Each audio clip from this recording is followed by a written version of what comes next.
तो चलिए शुरू करते हैं, लेके प्रभु का नाम बोलो, जय श्री राम।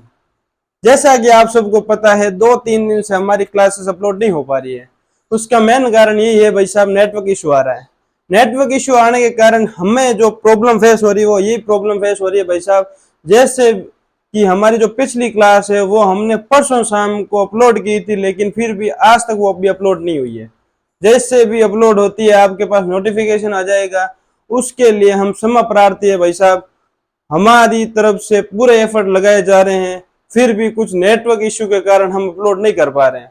लेकिन आपकी हुई असुविधा के कारण हमें खेद है, क्षमा चाहते हैं भाई साहब। लेकिन हम हमारी तरफ से बेस्ट कोशिश कर रहे हैं, कुछ भी करके आपके साथ आपकी वीडियो अपलोड कर दी जाए ताकि आपको कोई परेशानी नहीं आए। लेकिन कुछ ना कुछ तो आपको ही पता है ना, ये सर्वर वगैरह की प्रॉब्लम हो जाती है, उसकी वजह से टेक्निकल इशू आ जाता है। तो अपने कुछ ना कुछ तो प्रॉब्लम आ गई भाई साहब, 2-3 दिनों में।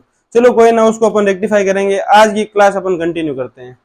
जैसा कि आप सबने कल की क्लास में देखा था कि कोई भी एलिमेंट के एटॉमिक नंबर से अपन कैसे उसका ब्लॉक, उसका पीरियड, उसका ग्रुप कैसे पता लगा सकते हैं। अगर मान लो कोई भी आपको ग्रुप दे रखा है, उसके अंदर एलिमेंट दे रखा है, तो आपके पूछ ले कि भाई इसका एटॉमिक नंबर बताओ, तो अपन ने कैसे कैलकुलेट करके सारा बता दिया था। अब आज अपन आगे बात करने जा रहे हैं भाई साहब, कुछ छोटे छोटे पॉइंट्स हैं जिसके अंदर क्या आता है भाई साहब। जैसे 2-3 टर्मिनोलॉजी से वो अपन को याद करनी है। अगर वो हो जाएगी तो अपने आगे कोई दिक्कत नहीं आएगी। उसमें क्या छोटे छोटे पॉइंट्स हैं, वो अगर बाकी रह गया तो पीछे रह गया तो प्रॉब्लम हो जाएगी, इसलिए साथ के साथ डिस्कस कर लेते हैं। तो चलिए आज का लेक्चर शुरू करते हैं। तो भाई साहब आज के लेक्चर का सबसे पहला टॉपिक जो आपके सामने पेश किया जा रहा है वो ये है भाई साहब, ट्रांजिशन एलिमेंट्स। अब ये ट्रांजिशन एलिमेंट्स क्या होते हैं सर, आप एक बार समझाइए हमें। समझाते हैं। Elements in which d subshell is not completely filled in atomic और आयनिक स्टेट। भाई साहब यहाँ पे फोकस करने की जो बात है, d subshell, in which d subshell is not completely filled, is not completely filled. Filled तो होगा, नॉट कंप्लीटली फिल्ड, ठीक है। Elements in which d subshell, focus इस पे करना, d subshell, d subshell is not completely filled in atomic और ionic state is known as transition element. ये तो होगी इसकी फर्स्ट डेफिनेशन। सेकंड डेफिनेशन पर अगर अपन चलते हैं तो सेकंड डेफिनेशन क्या हो जाएगी, elements in which outermost, outermost बोले तो बाहर वाली सेल, आउटरमोस्ट बोले तो nth shell, and penultimate, penultimate बोले तो n-1। मैंने कल आपको समझाया था, ultimate, penultimate, pre penultimate, pre penultimate होता है n-2, समझाया था मैंने कल आपको, ठीक है। n-1 बोले तो penultimate, both are not completely filled in atomic और आयनिक स्टेट। कहने का मतलब ये है भाई साहब, जो बाहर वाली आउटर मोस्ट सेल हो गई, उसके जो अंदर वाली सेल है, जस्ट अंदर वाली n-1, ये दोनों की दोनों कंप्लीटली फिल्ड नहीं होगी। फिल्ड तो होगी लेकिन कंप्लीटली फिल्ड नहीं होगी, इनकम्प्लीटली फिल्ड होगी, ठीक है भाई साहब। जब भी आपको आ जाए डी सब सेल के अंदर कुछ ना कुछ इनकम्प्लीट फील्ड है, तो आपको याद रखना वो ट्रांजिशन एलिमेंट्स की बातें हो रही है, ठीक है। अब अपन बात करते हैं अगला पॉइंट, एक्सेप्ट ग्रुप नंबर 12। अब पहली बात तो ये है, मेरे को बताओ ग्रुप नंबर 12 कौन सा है।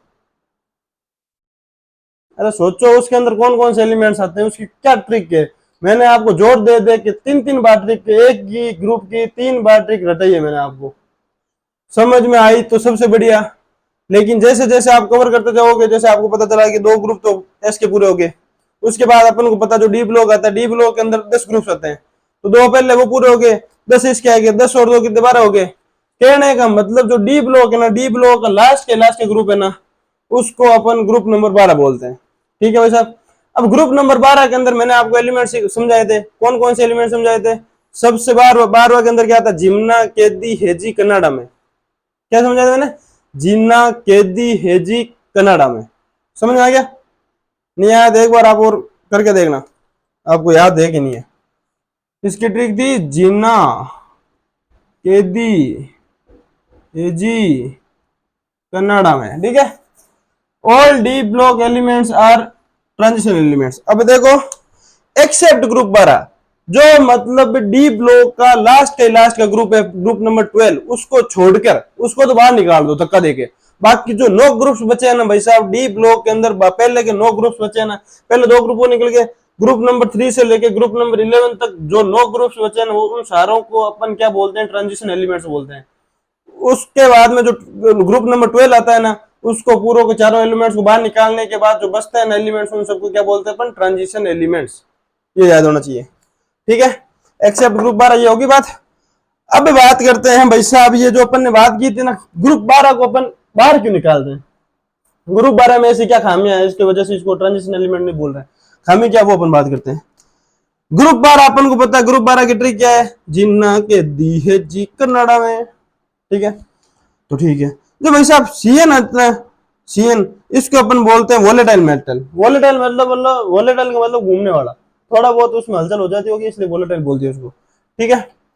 अब बात करते हैं एटॉमिक। एटॉमिक मतलब जैसा वो एटम है, एटम का जैसे पड़े उसके अंदर सारे के सारे वो मॉलिक्यूल्स पड़े हुए एटम के अंदर, उस टाइम उसके अंदर उसके ऊपर क्या चार्ज होगा वगैरह, उसके ऊपर कितने इलेक्ट्रॉन होंगे, वो अपन बात करते हैं।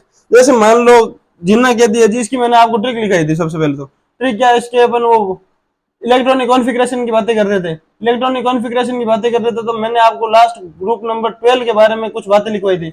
उसमें मैंने क्या लिखाया था भाई साहब, जब अपन डी में चलते हैं ना, डी में चलते हैं तो क्या करते हैं, n-1 करते हैं, बोले तो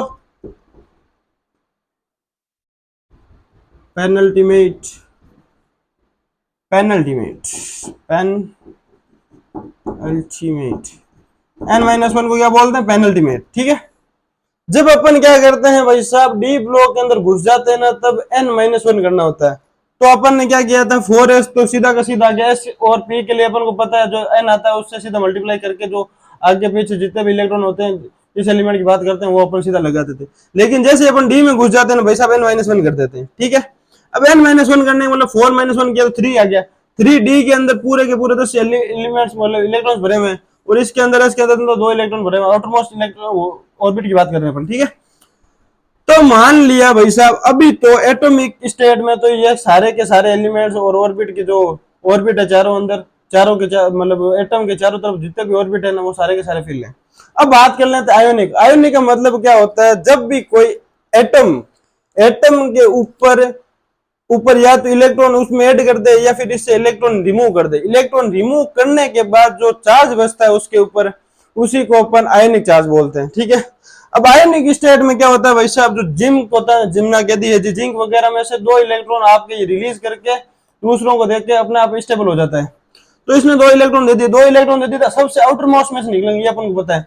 सबसे आउटर मोस्ट कौन सी है भाई साहब, ये मान लो कि सेंट्रल एटम है, सेंट्रल एटम है, इसके चारों तरफ कुछ एन सेल है, ठीक है। अब ये लास्ट वाला सेल है, ये तो 3d हो गया। इसके बाहर ही एक और सेल है, उसको क्या बोलेंगे, 4s, क्या बोलेंगे भाई साहब, 4sl। ये देखो यहाँ 4sl लिखे हुए। अब 2 इलेक्ट्रॉन निकालने, सबसे पहले कहां से निकलेंगे, बाहर वाले एलिमेंट, बाहर वाले ऑर्बिट में से, बाहर वाले ऑर्बिट, ये एस की बात कर रही है, एस के अंदर 2 इलेक्ट्रॉन, इनको निकाल दो, फ्री कर दिया। फ्री करते ही एस के ऊपर कौन सा मतलब इलेक्ट्रॉन कितने हो जाएंगे, 0 हो जाएंगे। एस ब्लॉक के अंदर इलेक्ट्रॉन कितने बचेंगे, 2 थे, लेकिन बचेंगे कितने, 0 बचेंगे, ठीक है भाई साहब। 0 बचेंगे तो क्या होगा भाई साहब, ये एस के अंदर 0 एलिमेंट बच गए, इसका मतलब अपन को एस को देखना ही नहीं है।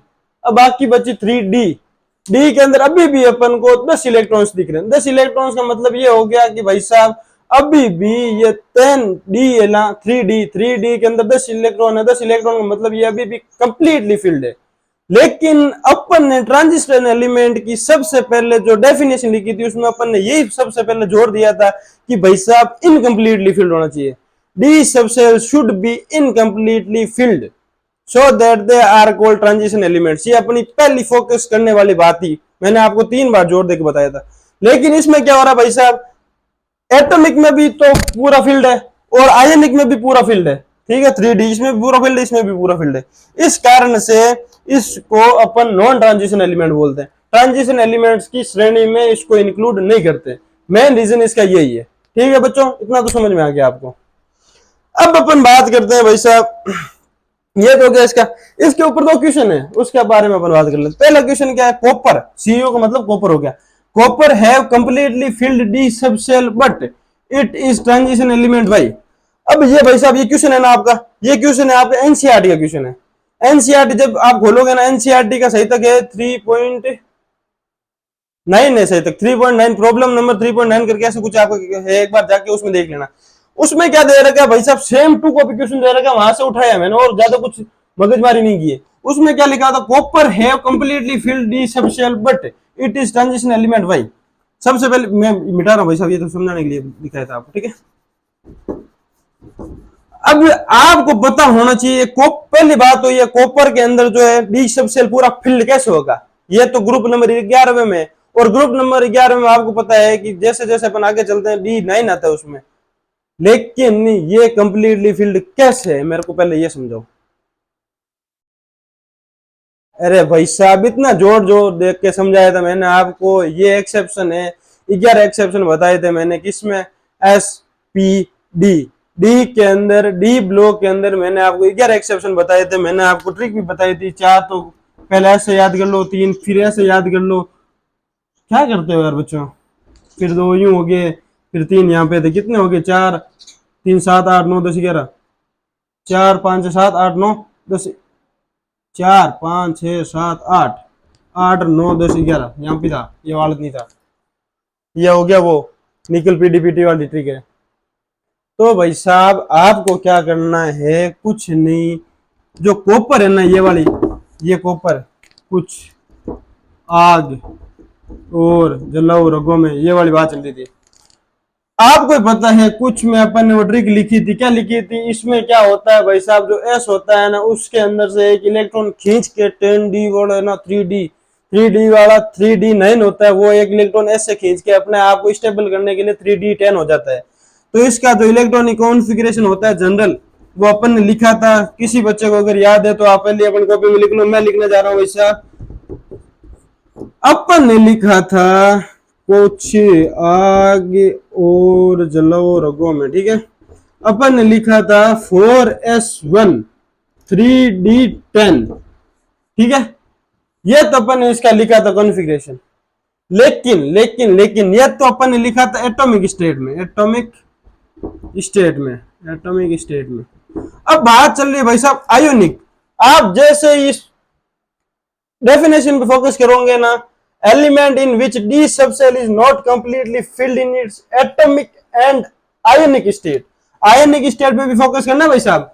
आयोनिक स्टेट का मतलब ये है कि जब इस एलिमेंट के अंदर से आयंस निकालने के बाद जो स्टेट बचती है, उसके अंदर भी अगर कंप्लीटली फिल्ड एलिमेंट है तो उसको अपन क्या बोलेंगे, नॉन ट्रांजिशन एलिमेंट।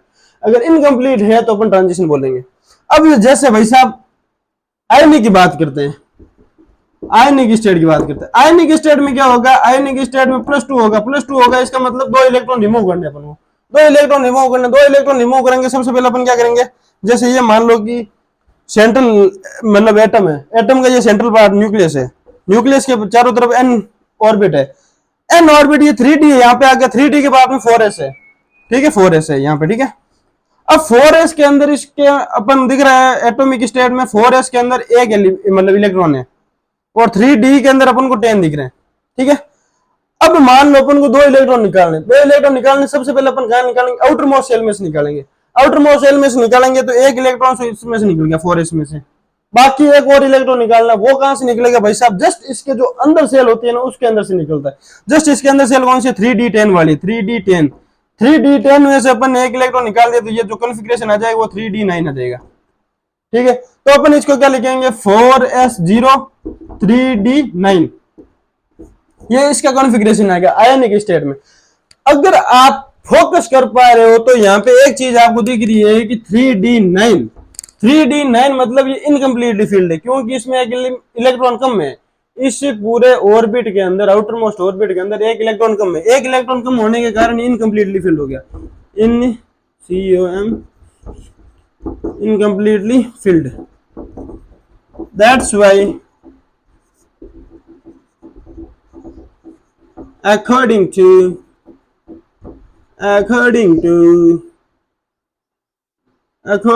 इसकी क्या बोलते हैं भाई साहब, according to definition we can say that copper is transition element, copper is transition element. ये तो भाई सब ट्रांजिशन एलिमेंट की बात होगी। ये एनसीईआरटी का क्वेश्चन है, इस पे कृपया करके आप गौर कर लेना, बहुत ज्यादा इंपॉर्टेंट क्वेश्चन है। ठीक है, आयनिक स्टेट में एक इलेक्ट्रॉन डी में कम होने के कारण ये ट्रांजिशन एलिमेंट में इंक्लूड होते हैं। अब ये जो आरजी है ना भाई साहब, इसको अपन बोलते हैं कॉइनेज एलिमेंट, कॉइनेज मेटल बोल दो, COINAG, coinage metal. Coinage metal का मतलब ये है कि भाई साहब इसके कॉइन बनते हैं, जो सिक्के होते हैं ना सिक्के, वो इसी के बनते हैं। ठीक है, अब अपन बात करते हैं आगे। अब अगला क्वेश्चन आपके स्क्रीन पे यही है, वो है कि why D block elements show variable oxidation state.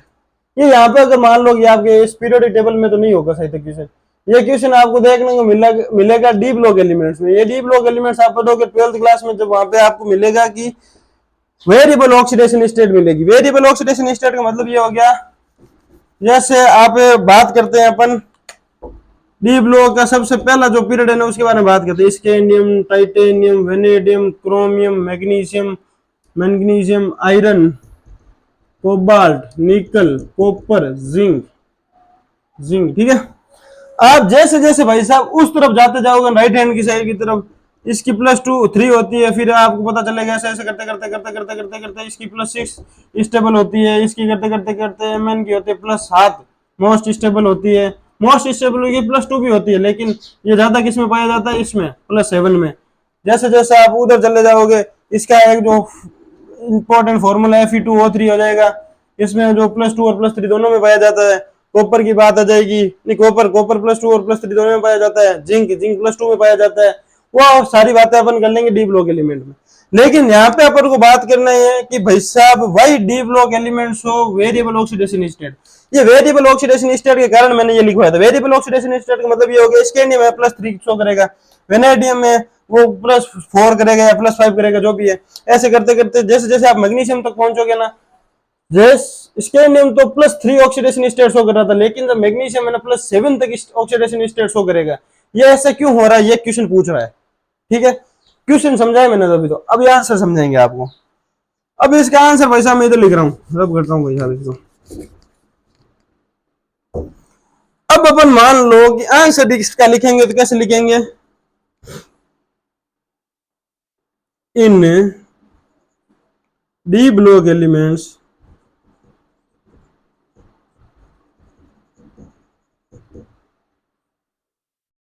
n and n-1, ठीक है ऊपर लिख दो, nth and n-1th shell, subshell have little energy gap, मतलब उनके अंदर एनर्जी गैप बहुत कम होता है। That's why the electrons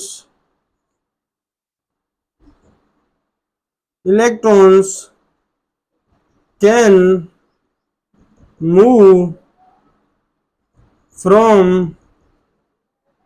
one subcell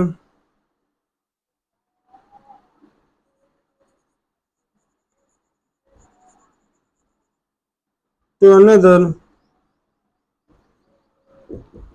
and shows variable oxidation state।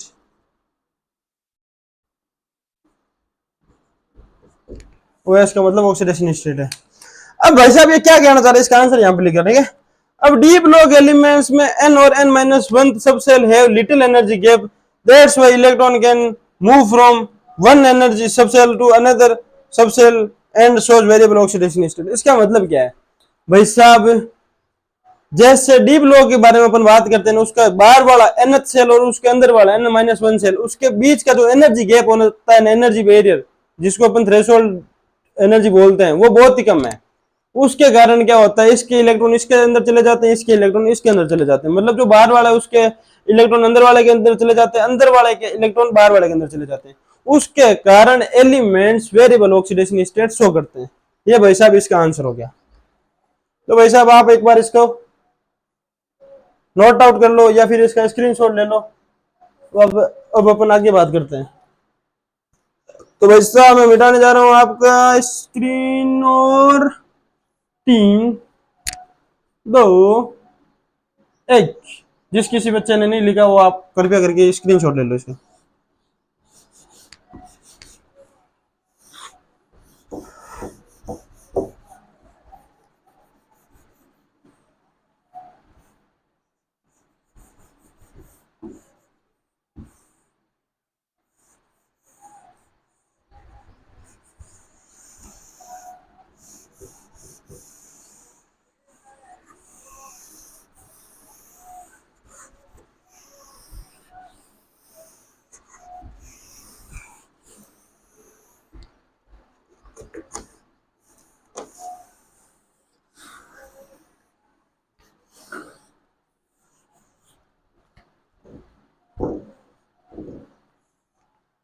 तो चलिए आगे अपन बात करते हैं। जो अगला टॉपिक है अपने पास वो है इसी का भाई, बड़ा भाई बोल दो, inner transition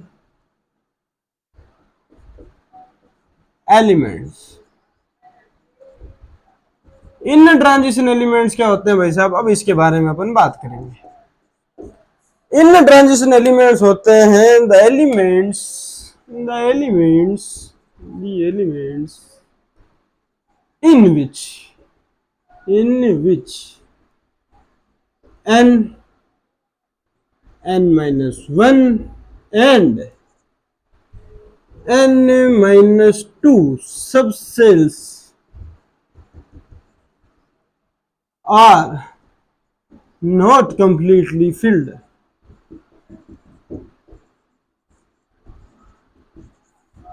Are known as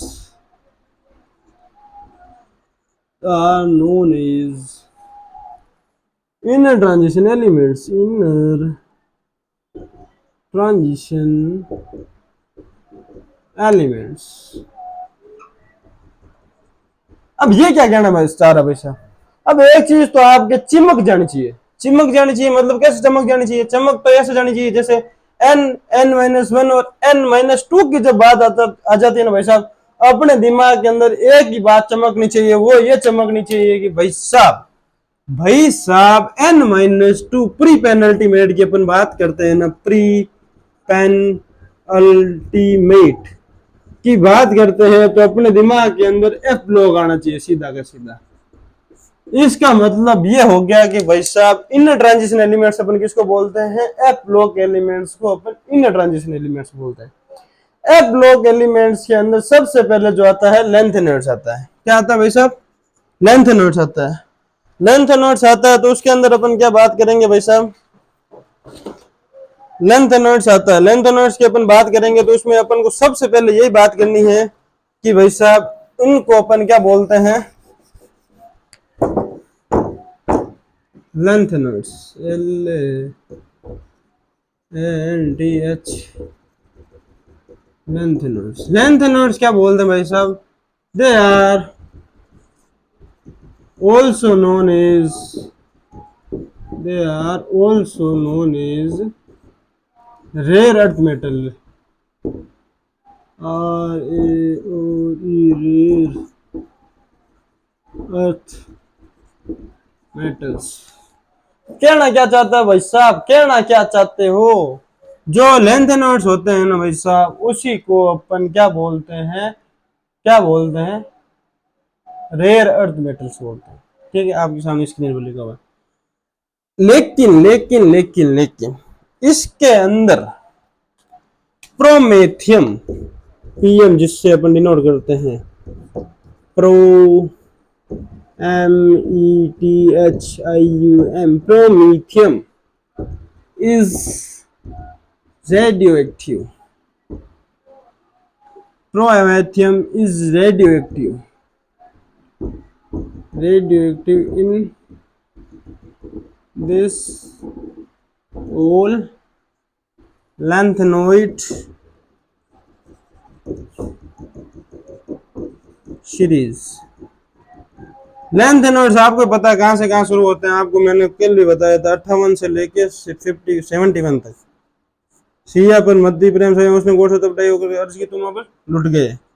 Siya से लेके लुटगे तक, ठीक है, ये इसके अंदर एलिमेंट्स आते हैं। अब भाई साहब इसके अंदर अपन ने एक बात की, प्रोमेथियम। मेथी होती है, मेथी क्या होती है भाई साहब, मेथी होती है नागौर का, अगर नाम सुन रखा है राजस्थान के अंदर, नागौर का नाम सुन रखा है, उसकी नागौर की मेथी बहुत प्रसिद्ध होती है भाई साहब। आप कहीं पे भी जाओगे तो आपको सबसे पहले सुनने को मिलेगा नागौरी मेथी, नागौरी मेथी, नागौरी मेथी। तो इसके अंदर जो प्रोमेथी है ना, मेथी, मेथी से याद रखो प्रोमेथियम, मेथी हो गई। अब मेथी के साथ साथ कोई भी बच्चा अगर आपके यहाँ पे वीडियो जो लाइव देख रहा है वो अगर डीडवाना से है, तो उसने जो सरकारी बस स्टैंड है उसके ऊपर एक चीज तो उसने कॉमन सुनी रखी होगी, नागौरी मेथी की, नागौरी मेथी सिंह दाना गोटा मूंगफली टाइम पास, सिंह दाना गोटा मूंगफली टाइम पास। उसी के साथ ये जो मेथी बिकती है ना भाई साहब, मेथी, उसी से अपन को याद रखना प्रोमेथियम, मेथी, नागौरी मेथी। नागौर के वैसे वेल भी प्रसिद्ध है, ये ध्यान रखना, ठीक है। अब इसके बाद में अपन बात करते हैं लेंथ नोट्स की बात आकी, लेंथ नोट्स की बाद में अपन बात करते हैं एक्टिव नोट्स की, ACTINOIDS, active notes. Active notes क्या होता है भाई साहब,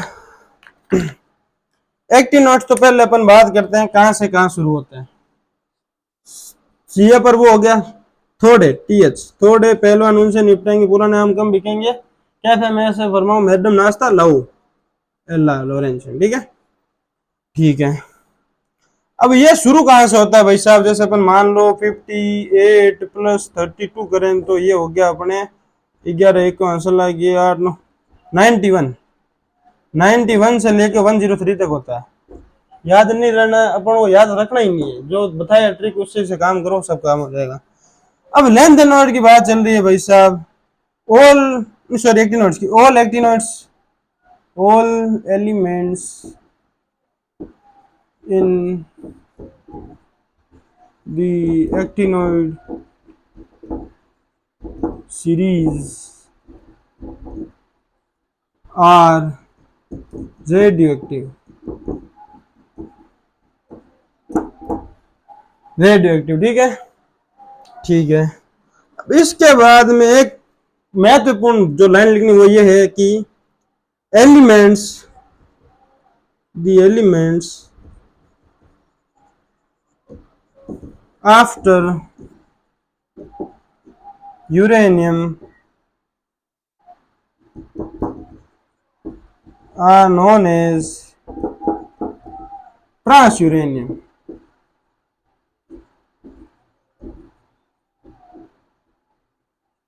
and they are known as they are man-made, अब ये क्या कहना चाह रहा है भाई साहब, जैसे आपने ट्रिक तो लिख ही रखी होगी भाई साहब, ट्रिक ये लिख रखी है आपने,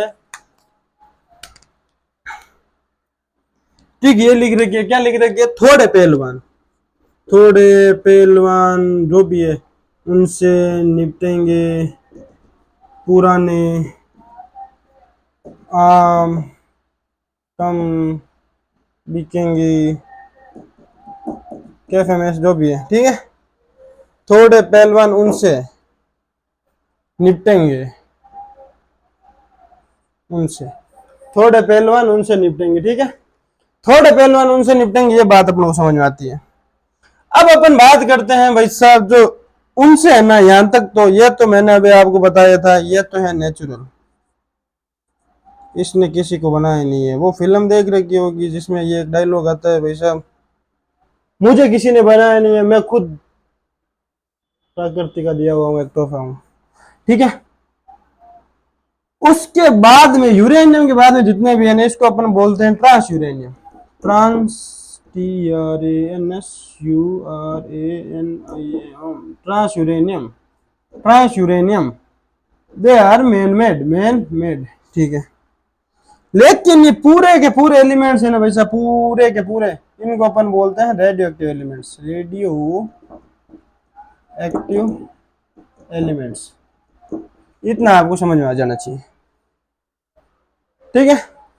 यूरेनियम के बाद में जितने भी एलिमेंट्स है उसको अपन ट्रांस यूरेनियम बोलते हैं, और सारे के सारे रेडियो एक्टिव है, और जो आगे वाले नेचुरल है और पीछे वाले अरे मैन मेड है, और क्या है। तो आप एक बार इसको लिखो, जिस किसी भी बच्चे ने अगर नहीं लिखा है तो आप एक बार कृपया करके इसको लिख लो।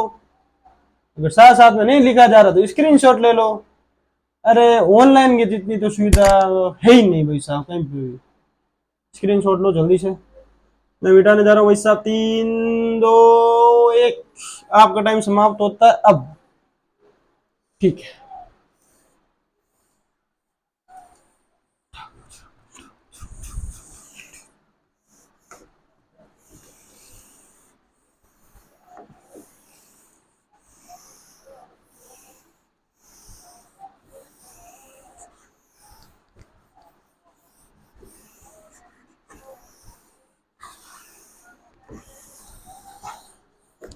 अब इसके बाद में आपने जो मेन जो पॉइंट थे वो तो पढ़ लिए। अब छोटे छोटे पॉइंट्स बचे हैं। छोटे छोटे पॉइंट्स क्या बचे हैं? वो तो बहुत लल्लू लल्लू आपके जैसे ऐसे याद हो जाएंगे एक झटके में। मेन तो ट्रांजिशन और इनर ट्रांजिशन एलिमेंट ही था। अब इसके बाद में अपन बात करेंगे नोबल गैसेस की। थर्ड था Nobel gases. Noble gases the elements in which the outermost orbit is completely filled is known as noble gases. The elements इसकी डेफिनेशन क्या हो जाएगी? The elements in which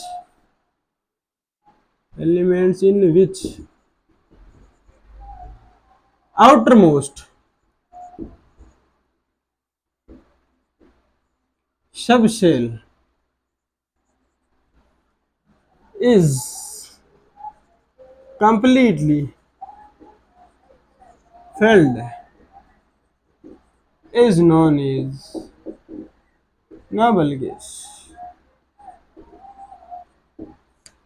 ठीक है। नोबल गैसेस आपको पता है, मैंने इनर्ट गैसेस नोबल गैसेस के बारे में ट्रिक लिखवाई थी। वो थी हीना, नीना और करीना का एक्सरे रंगीन ओगियन कॉकरोचेस में। ये आपको ट्रिक लिखवाई थी। ठीक है। इसमें जो पहले की 3 होती है ना भाई साहब, ये तो होती है इनर्ट, मतलब बिल्कुल रिएक्ट ही नहीं करती है। लेकिन जो बीच वाली 2 होती है ना भाई साहब, ये बहुत ज्यादा हाईली रिएक्टिव होती है। क्या होती है? रिएक्टिव। रिएक्टिव। लेकिन जो पीछे 2 बच गई ना ये भाई साहब, ये होती है radio active. Radio active elements radio active होती है। क्या याद रखना है? पहले के जो 3 एलिमेंट्स है वो तो इनर्ट, बाकी बीच के 2 एलिमेंट्स है वो है रिएक्टिव, पीछे के जो 2 एलिमेंट्स है वो है क्या भाई साहब?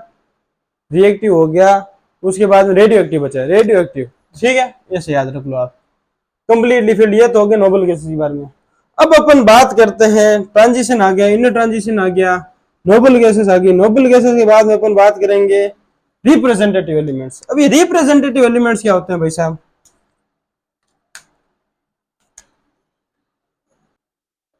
अब भाई साहब चौथा है representative elements. Represent T T R E P R E S E N THEIV representative. Representative ये तो नाम दिया था बोर भाई साहब ने। किसने दिया था? बोर भाई साहब ने। रिप्रेजेंटेटिव या नॉर्मल, नॉर्मल ये नाम दिया था मेंडलीव ने। MENDLEEVS Mendeleev. ठीक है। रिप्रेजेंटेटिव नॉर्मल या फिर man group elements, man group elements. ये क्या क्या है भाई साहब, ये अपन बात कर लेते हैं। रिप्रेजेंटेटिव तो नाम दिया था बोर्ड ने, नॉर्मल नाम दिया था मेंडलीव ने, और मैन ग्रुप एलिमेंट्स, इनको तीनों का मतलब एक ही है। अब ये रिप्रेजेंटेटिव एलिमेंट्स क्या होता है? The elements in which outermost subshell is not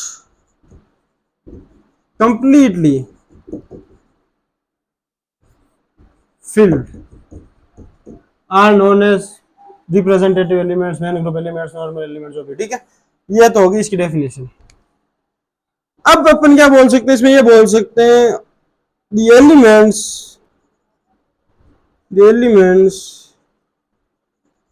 of the and P block, S and P block except noble gases, noble gases या फिर इनर्ट गैसेस, नोबल गैसेस या फिर inert gases, inert gases are known as representative element, R E P R E S E N T A T I V E elements। क्या कहना चाह रहा भाई साहब, the elements of the S and P block are, मतलब उस S and P block except noble gases, noble gases कौन से होगी, ग्रुप नंबर 18 वाले सारी की सारी एलिमेंट्स को अपन नोबल गैसेस बोलते हैं। Except noble gases, noble gases को अपन इनर्ट गैस भी बोलते हैं, अपन को पता है, are known as representative elements. अब बात अपन क्या करते हैं, इसका एग्जांपल ले लेते हैं। For example,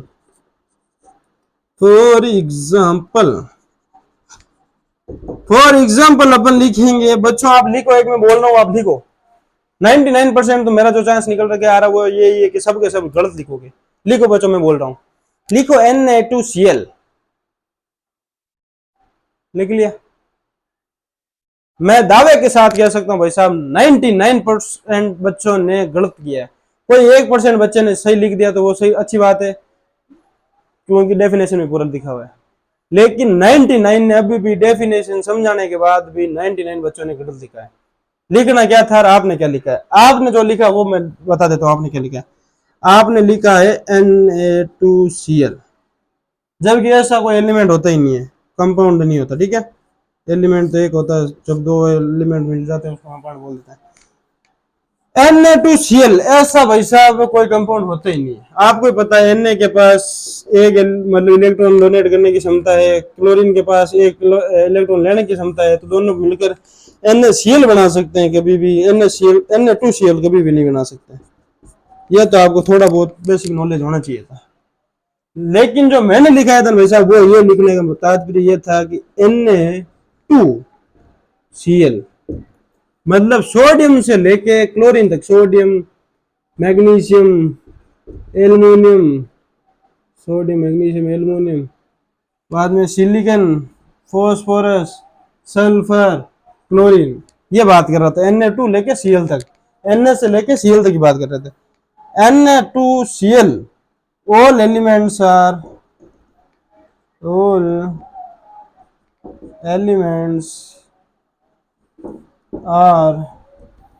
known as representative elements। ठीक है बच्चों, Na से लेके Cl तक के सारे एलिमेंट्स को अपन रिप्रेजेंटेटिव एलिमेंट्स बोलते हैं। इसीलिए कहते हैं ध्यान दिया करो बोर्ड पर। आपने 99 बच्चों ने ये गलत लिखा है। इसका एक ही कारण हो सकता है, या तो आप बीच बीच में फोन चला रहे हो, एक्टिव तो यहाँ पे हो नहीं, खोल के यूट्यूब बैठे हो, बीच बीच में इंस्टाग्राम चला रहे हो। ये भाई साहब आप ऐसा अगर करते रहोगे ना, 4-5-6 साल कब निकल जाएगी आपको पता ही नहीं चलेगा। अगर सीरियस होके 1-2 साल पढ़ाई कर लोगे तो सिलेक्शन श्योर है, कोई नहीं रोक सकता, कोई भी नहीं रोक सकता। अगर आपके अगर लगन है ना भाई साहब सिलेक्शन लेने की, तो कोई भी नहीं रोक सकता आपको। लेकिन बीच में जो हरकतें कर रहे हो ना आप, इंस्टाग्राम चलाने वाली, यहाँ पे एक्टिव पे टेंशन नहीं देने वाली, वो हरकतें करने छोड़ दो, तभी आपका कुछ हो पाएगा। Na2Cl ऐसे लिखते हैं, देख लो आज। ठीक है, दिमाग खराब हो गया, ठीक, लिखो आप।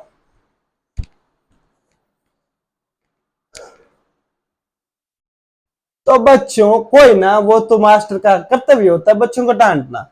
तो आप लोगों ने लिख लिया होगा, आपके लिए मैं वेट करना पड़ेगा भाई साहब, करेंगे कोई ना। नोट करो, स्क्रीनशॉट लो, जैसा आपको अच्छा लगता है, उचित लगता है वैसे करो। कोई बच्चा लिखना नहीं चाहता है तो स्क्रीनशॉट लेके PDF बना के वैसे याद कर लो, क्योंकि लिखवाता तो मैं सारा का सारा हूँ बोर्ड पे। ओ, ये काम चोरों के लिए बढ़िया ट्रिक थी सर, आपने बहुत बढ़िया समझाया, बहुत बढ़िया बताया। ये हमारे समझ में आ गया। 2 मिनट लगेगी सर, कट पेस्ट, ये लो PDF बन गई। हाँ चलो मिटा देते हैं इसको। अब एक और बच गया छोटा सा टॉपिक है, इसके बाद बचेगा रिप्रेजेंटेटिव हो गया, फिर वो डायगोनल रिलेशनशिप आएगा। ठीक है, मिटा रहा हूँ बच्चों। ठीक है, अपन आगे बात करते हैं डायगोनल रिलेशनशिप। इतने से में हो जाएगा ना अपना, सही तक हो जाना चाहिए, हो जाएगा। ये लो आपके लिए एक लाइन छोड़ दी Na2Cl वाली, जो आपने गलत की थी। अब बात करते हैं भाई साहब पांचवा, diagonal relationship, DIAGONAL, relation, RELATION ship, diagonal relationship. Diagonal relationship का मतलब क्या है भाई साहब, अभी आपको सुनेंगे। द एलिमेंट्स, चलो डेफिनेशन लिख लेते हैं पहले। The elements of the elements of period number second, some elements लिख लो, sorry I made a mistake, some elements of period number second shows properties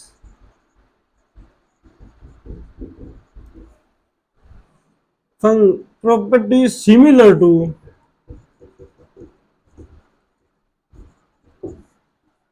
some of the elements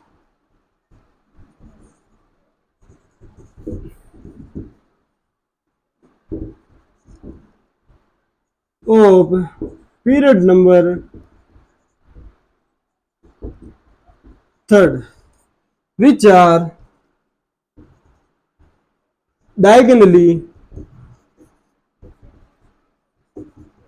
placed। अब ये क्या कहना चाह रहा है भाई साहब,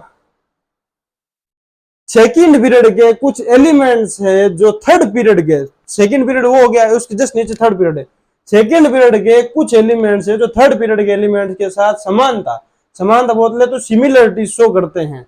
सिमिलरिटी शो करते हैं इसका मतलब वो सिमिलरिटी शो करते हैं, लेकिन ऐसे नहीं है कि जैसे ये एलिमेंट है, जैसे कुछ भी मान लो सोडियम के नीचे लिख दिया एलिना की, सोडियम के जस्ट नीचे पोटेशियम आ गया है, इसके साथ ये रिलेशनशिप शो नहीं करते, ये शो करेंगे इसके जस्ट नीचे एलिमेंट है उसके पास वाले एलिमेंट के साथ। डायगोनली मतलब तीर से चलेंगे, डायगोनल का मतलब तीर से चलेंगे, ठीक है। अरे डायगोनल वो रेक्टेंगल 10 तक तो पड़ गया है कि ये रेक्टेंगल है, रेक्टेंगल की ये साइड हो गई, ये साइड हो गई, ये जो बीच में लिखते थे अपन इसको क्या बोलते थे, diagonally, diagonally bisect each other, diagonally मतलब डायगोनल के लॉन्ग, ठीक है, जो तीर से चलता था, ठीक है, ये समझ में आ गया।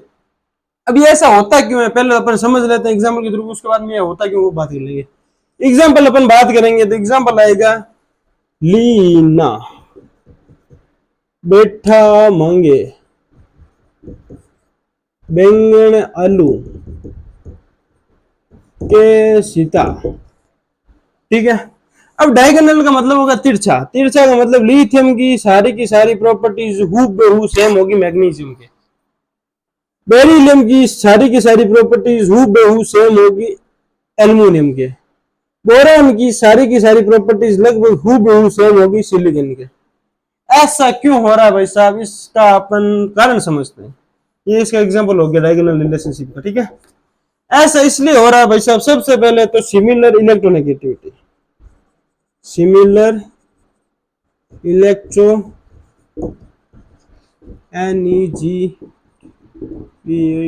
नेगेटिविटी, सिमिलर इलेक्ट्रोनेगेटिविटी के कारण ये आपका ऐसा बिहेवियर शो करता है।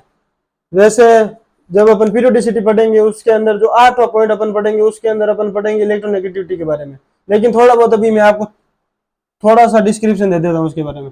जैसे अपन बात करते हैं लीना की रब जैसे भी, ठीक है, फिर लिथियम के बाद beryllium, boron, carbon, nitrogen, oxygen जो भी, ठीक है।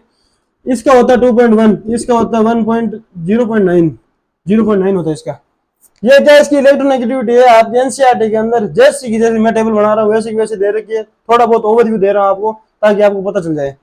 0.9 इसका हो गया तो इसका 1.2 हो जाएगा। इसको करना क्या, 0.3 से इंक्रीज करना हर एक एलिमेंट आगे जैसे जैसे जाएंगे अपन, जैसे 1.3 1.2 हो गया, इसमें हो जाएगा 1.5, 1.5 में 1.3 नहीं 0.3 ऐड करेंगे 1.8, कार्बन के बाद नाइट्रोजन में 2.1 का lithium, beryllium, boron, carbon, nitrogen, oxygen, fluorine, oxygen में होती है डाई,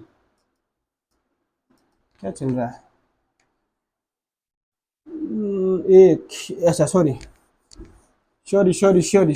इसमें करना है 0.5 ऐड होता जाएगा, 0.5 इंक्रीज होता जाएगा, जैसे इसकी आ जाएगी 1 1 तो इसकी 1.5, इसकी 2, इसकी 2.5, इसकी 3, इसकी 3.5, इसकी 4। आपको एक चीज याद रखनी है, जो सेकंड पीरियड है ना, सेकंड पीरियड के अंदर इलेक्ट्रोनेगेटिविटी ट्रेंड है ना, लेफ्ट टू राइट जाने पर इंक्रीज होती है।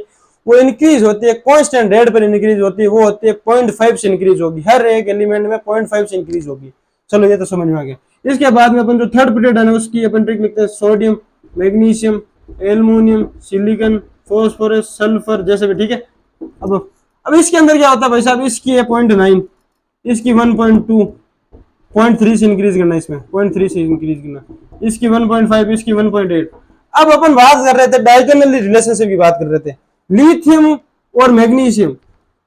लिथियम डायगोनली रिलेशनशिप किसके साथ शो कर रहा था, मैग्नीशियम के साथ। अब मैग्नीशियम के साथ शो कर रहा था, मैग्नीशियम की जो इलेक्ट्रोनेगेटिविटी निकल के आ रही है वो 1.2 है, और लिथियम की भी 1.0 है, मतलब इसकी 1 है, इसकी 1.2, ज्यादा फर्क नहीं है। तो ये इसके समानांतर हो गया, मतलब सिमिलर हो गया। सिमिलर होने का कारण ये हो गया कि भाई दोनों के दोनों सिमिलर प्रॉपर्टीज शो कर रहे हैं, क्योंकि इसकी जो इलेक्ट्रोनेगेटिविटी वो लगभग सेम है। अब जैसे बेरिलियम और एल्यूमिनियम के बारे में देखेंगे, इसकी तो हूबहू सेम है, इसकी 1.5, इसकी भी 1.5। बोरॉन और सिलिकॉन की देखेंगे, इसकी तो 2 है और इसकी 1.8 है, थोड़ा सा फर्क है लगभग इसकी सिमिलर एंड इलेक्ट्रोनेगेटिविटी थोड़ा सा डिफरेंस आने के कारण इनकी सारी प्रॉपर्टीज हूबहू सेम आ रही थी। पहली बात होगी सिमिलर इलेक्ट्रोनेगेटिविटी। दूसरी बात है सिमिलर साइज। इनकी जो साइज होती है ना भाई साहब, वही सिमिलर होती है। सिमिलर का मतलब एक जैसी, मतलब एक ही थाली के चट्टे बट्टे, वो समझ लो आप, एक जैसी इनकी साइज होगी, इसके कारण ये ऐसी बातें शो कर रहा है। अब तीसरा पॉइंट है सिमिलर। सिमिलर क्या है भाई साहब इसके अंदर, तीसरा पॉइंट है आपके आयनिक पोटेंशियल। सिमिलर आयनिक पोटेंशियल, आयनिक पोटेंशियल। आयनिक पोटेंशियल क्या होता है वैसे, अब इसको अपन रिप्रेजेंट करते हैं फाई से। फाई बोल दो, सही तो ये होता है। अरे भाई साहब इंक खत्म हो रही है, क्या करें, चलो फाई, ठीक है। अब भाई साहब इससे अपन रिप्रेजेंट करते हैं। अब ये क्या होता है, ये आयनिक पोटेंशियल। आयनिक पोटेंशियल होता है charge upon size, charge upon size. जितना ज्यादा चार्ज उतना ज्यादा फाई, जितनी ज्यादा साइज उतना कम फाई। ये आपको याद रखना है। आयनिक पोटेंशियल जितना ज्यादा होगा, मतलब इन दोनों एलिमेंट जो डायगोनल रिलेशनशिप शो कर रहे हैं, उनका जो आयनिक पोटेंशियल होता है वो लगभग सिमिलर होता है। लेकिन आयनिक पोटेंशियल निकालने का तरीका कौन सा होता है, चार्ज अपॉन साइज होता है, ठीक है, ये आपको याद रखना है। तो भाई साहब आज की क्लास तक तो यहाँ पर ही समाप्त करते हैं। छोटे मोटे पॉइंट्स थे वो आपने आज डिस्कस कर लिए। इस ये थोड़ा सा आपको दिख रहा तो अच्छी बात है, वरना वैसे अपन कवर कर लेंगे, उसमें इलेक्ट्रोनेगेटिविटी वाला पार्ट में आएगा, सब के सब मैं लिखवा दूंगा। एनसीईआरटी के अंदर ये जो टेबल बनाए है ना भाई साहब, हूबहू टेबल बना रखी है आपके एनसीईआरटी के अंदर, आप जाके देख लो कितना इलेक्ट्रोनेगेटिविटी का जो टॉपिक दे रखा है, उसमें एक तो टेबल ऊपर दे रखी है, एक टेबल नीचे दे रखी है, उन दोनों को कंबाइन करके यहाँ पे साथ में लिख दूंगा मैं जब इलेक्ट्रोनेगेटिविटी पढ़ाऊंगा आपको। तो भाई साहब ये तो था आज का लेक्चर। आज के लेक्चर में अपन ने कुछ ज्यादा खास पढ़ा नहीं, transition, inner transition, representative, noble gases और ये डायगोनल रिलेशनशिप, छोटे मोटे पॉइंट्स थे वो अपन ने कवर कर लिए। कल का टॉपिक मोस्ट इंपॉर्टेंट है भाई साहब, उसमें अपन पढ़ेंगे पीरियोडिसिटी। पीरियोडिसिटी क्या होती है क्या नहीं होती है वो अपन बात करेंगे कल के लेक्चर में। तो आज के लिए इतना ही काफी है भाई साहब। तो जय हिंद, वंदे मातरम, राम राम साहब।